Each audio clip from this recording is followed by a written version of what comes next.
नमस्कार जी, मैं third येस्टो research centre की लर्निंग सीरीज़ में जहाँ पे आपको बहुत सारी मॉडलिटीज़ के बारे में टीच किया जाता है, उसमें वेलकम करता हूँ।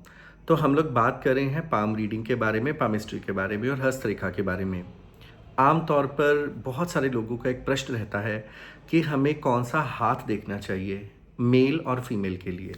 तो ऐसे बहुत बार होता है कि हम कन्फ्यूज़ हो जाते हैं और ज़्यादातर ऐसा कहा जाता है कि फीमेल के लिए लेफ़्ट हैंड और मेल के लिए राइट हैंड देखा जाता है। देखिए, कहीं न कहीं पर हमें दोनों ही हाथों को लिंक किया जाता है।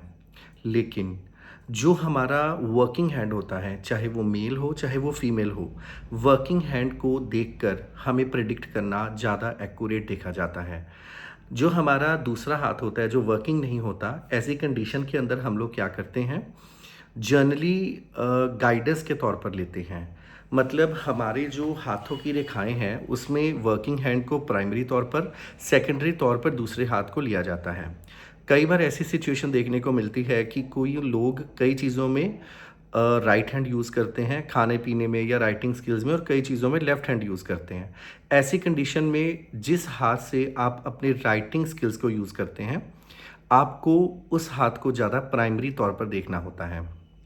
दूसरी सबसे बड़ी बात ये होती है कि जब आप कभी भी हाथ को देखते हैं, तो आपको हाथ को बहुत ना तो खींचना होता है, ना बहुत ढीला रखना होता है। नॉर्मल, जैसे हम मान लीजिए आशीर्वाद की फॉर्म में जैसे हाथ को रखते हैं, उस फॉर्म में हाथ को रखें। क्योंकि आप देखेंगे कई बार हमारे हाथ का फ्लो लेफ़्ट साइड की तरफ जा रहा होता है और कई बार हमारे हाथ का फ्लो लेफ़्ट साइड की तरफ, राइट साइड की तरफ जा रहा होता है। मतलब किसी भी फॉर्म में जा सकता है। तो हमें ना तो हाथ को बहुत स्ट्रेच करना है और ना ही आपको हाथ को बहुत ढीला छोड़ना है। जब कभी भी हमें किसी का भी हैंड रीड करना हो, तो उसको बिल्कुल नॉर्मल तरीके से, जैसे आशीर्वाद की फॉर्म में रखा जाता है, वैसे देखना होता है। दूसरा, जब हम अपने हाथ को बिल्कुल नॉर्मल रखते हैं, तो आपको दिखता होगा कइयों में स्पेस ज़्यादा है, कइयों में स्पेस कम है, और ये वाली फिंगर जो है मेरी फर्स्ट फिंगर के ऊपर झुकी हुई है। इन चीज़ों का भी पाम रीडिंग में रोल आएगा।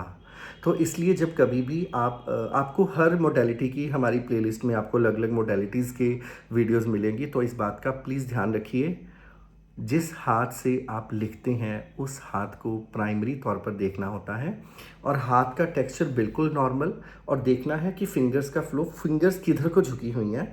जैसे ये जो मिडल फिंगर है, नॉर्मल अगर मैं अपने हाथ को स्टेक करूं तो ये फर्स्ट फिंगर पे झुकी हुई है।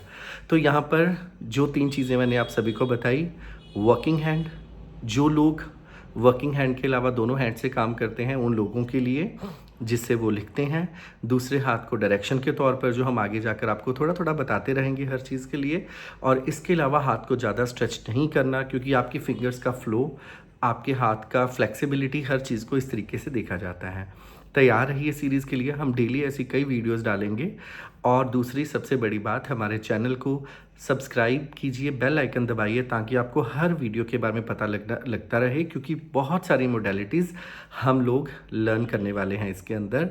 और आप कमेंट ज़रूर कीजिए, आपके कमेंट से हमें पता लगता है कि आप हमारी वीडियोज़ देख रहे हैं, और आपको हमारी वीडियो कैसी लगी उसके लिए भी आप कमेंट ज़रूर कीजिए। और इसके अलावा लाइक कीजिए, शेयर कीजिए।